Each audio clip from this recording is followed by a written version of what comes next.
Welcome everyone to my YouTube channel. My name is Michael Mastro, and today we're going to look at the Vedic Astrology chart using sidereal zodiac for Jerry Seinfeld, comedian, actor.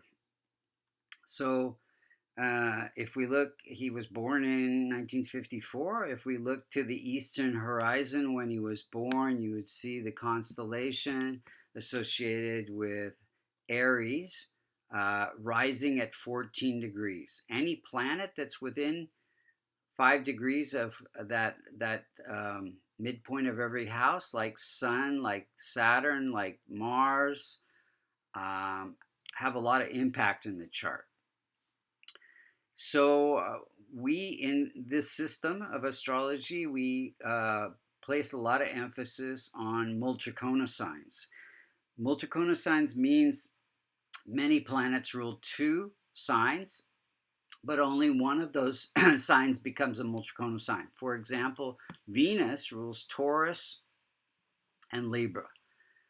Venus itself represents relationships, and so does Libra, and not so much Taurus. So Libra becomes the most comfortable or closely connected sign to uh, Venus, Libra.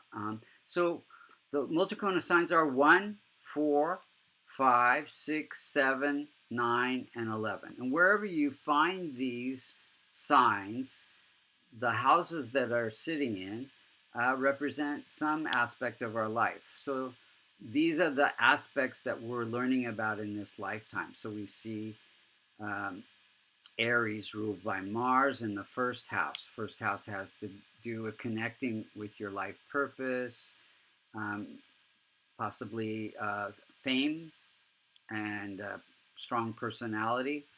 Then powerful magnetic personality. And then we have the fourth sign of Cancer, ruled by Moon in the fourth house. Fourth house has to do with happiness, property, family, vehicles. Fifth house has to do with entertainment, education, children, investments, creativity. Then the sixth house has to do with health and healing and conflicts, fire, theft, and cheating. Then we have the seventh house has to do with partnerships. Uh, Ninth house has to do with good fortune, belief systems. Many of you have the 11th sign of Aquarius, ruled by Saturn. Uh, that has to do with friends, connections, income. So those are the main things he's learning about in this lifetime. So now let's look at see how those planets are operating in his chart. And then we'll look at the timing of events and what we could do to strengthen the chart. So Sun, or remedy the chart. Sun is at 15 degrees. Again, as we said, it's close to the rising sign degree, gives it a lot of impact in the chart. It's aspected by Saturn. Saturn is, directly opposite. And Sun is sitting in the house of life purpose, ruling the house of uh, creativity and entertainment. So it connects his life purpose with entertainment, gives him some good support from father, um, and being aspected by Saturn, gives him discipline and ability to work hard, gives him organizational and leadership skills. Moon is at 26 degrees. It is placed in the house of income and connections and friends, and it rules the house of happiness. So it connects income with making people happy, basically, what he does. He's a comedian. And then, gives some happiness all through home life, vehicles. He has, like, I don't know how many cars, 100 cars, and property. Then we have Mars is at 12 degrees, again close to the most effective point. It is ruling the first house, so it connects his life purpose. It's placed in the house of good fortune, so gives good fortune to this life, to his magnetic abilities to communicate. Mercury's also sitting there, and um, and then it connects, this ability to.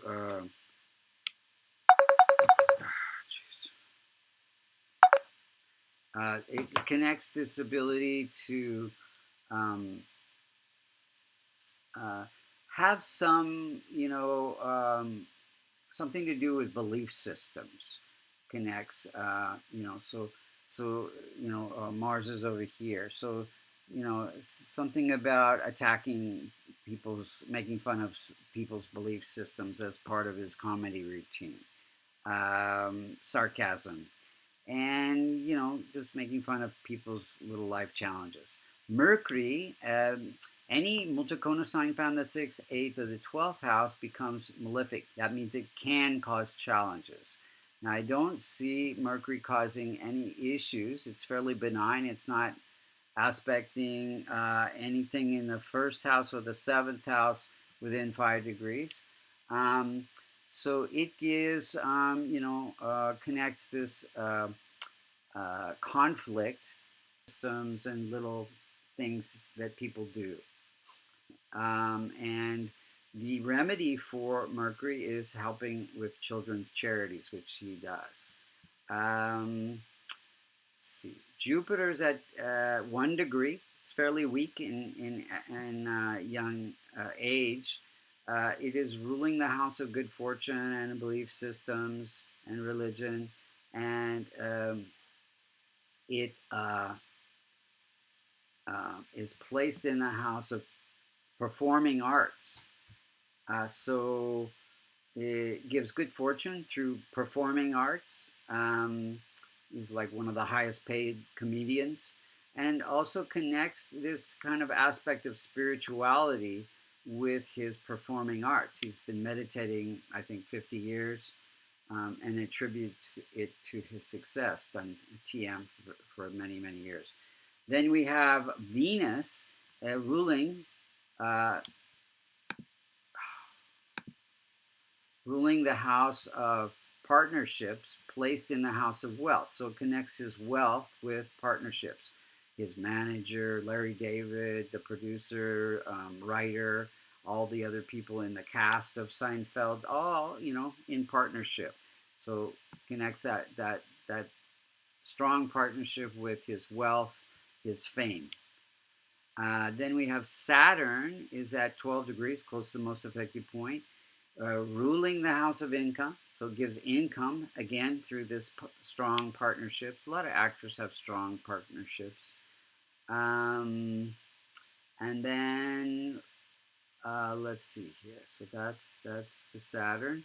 Gives him a lot of discipline as well.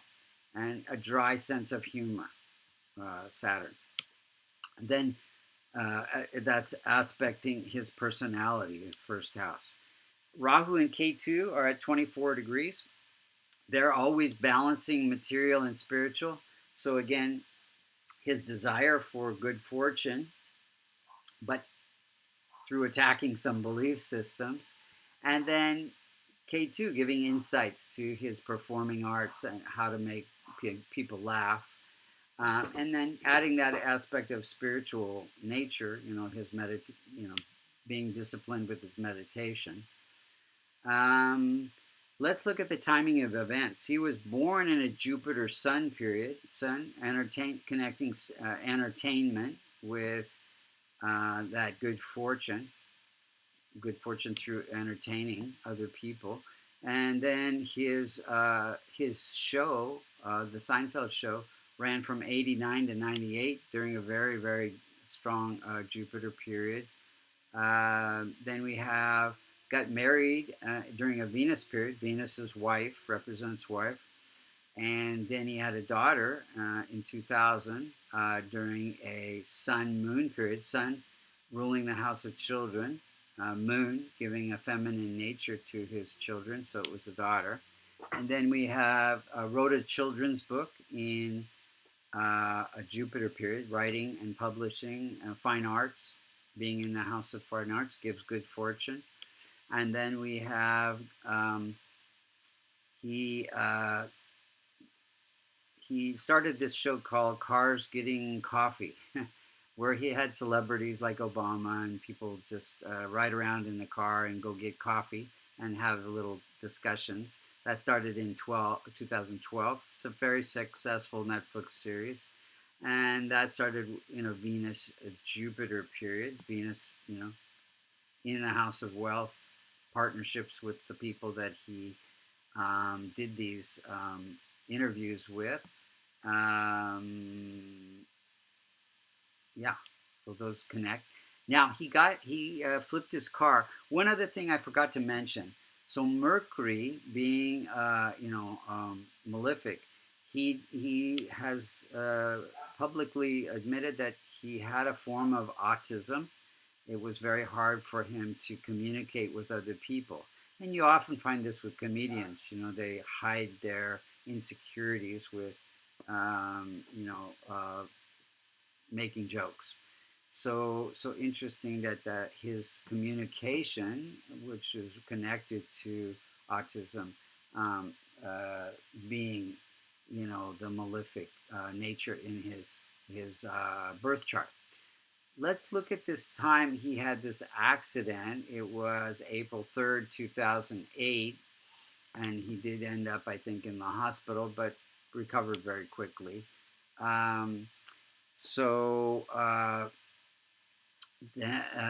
If you look to that day, you see Sun is transiting his 12th house of losses and hospitalization, as well as Mercury, which is his health and accident. It's also ruling the house of accidents, transiting that 12th house.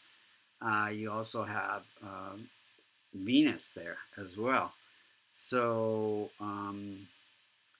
and I think Mercury, let's see, Sun is fairly, yeah. So yeah, a lot going on there. Let's see, K2, 1, 2, 3, 4, 7, 8, 9, 10. Anyway, so those are the main things. So this is the outer circle is the transits on that day, and the inner circle is his birth chart. So yeah, a lot of things, a lot of planets going through that 12th house of losses. Could have been worse. He also had some lawsuits, which Mercury represents, and involving copyright for the idea of the cars getting coffee, and also a couple of episodes, where there was some making fun of Schindler's List or something like that.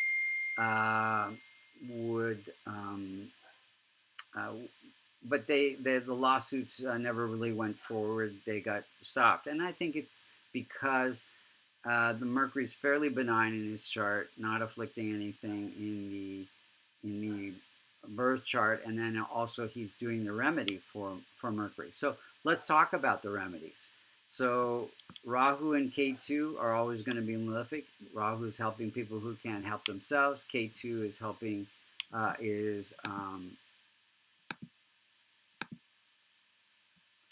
K2 is, helping spiritual organizations. I think the meditation, TM movement would be part of that. And Mercury is helping children. So he's doing the remedies for the chart. Then the other planets you want to strengthen. You could strengthen them with a ruby for Sun, a blue sapphire for Saturn, emerald for Mercury, a diamond for Venus, a yellow sapphire for Jupiter, a pearl for Moon. Or you could just wear a kavash, a protective locket that we sell on our website, vastucreations.com, that contains the Devata yantras for the planets that we want to strengthen in your chart. Much more economical and efficient way to strengthen the planets, and less expensive than buying expensive gemstones. So thank you so much for listening. I hope you enjoyed this. If you want to get a reading, you can see this is very accurate, Transformation Vedic Astrology. go to www.vastucreations.com under services, and you can select the type of reading you want, a yearly, 3 yearly life reading or relationship reading. All those are available. And then if you would like to learn Transformation Vedic Astrology, you can go to American Institute of Vastu.com, and you can also become certified level 1 and level 2 to help you, other people and make even a career of it. So then, thank you again for listening. Until next time, we'll see you later.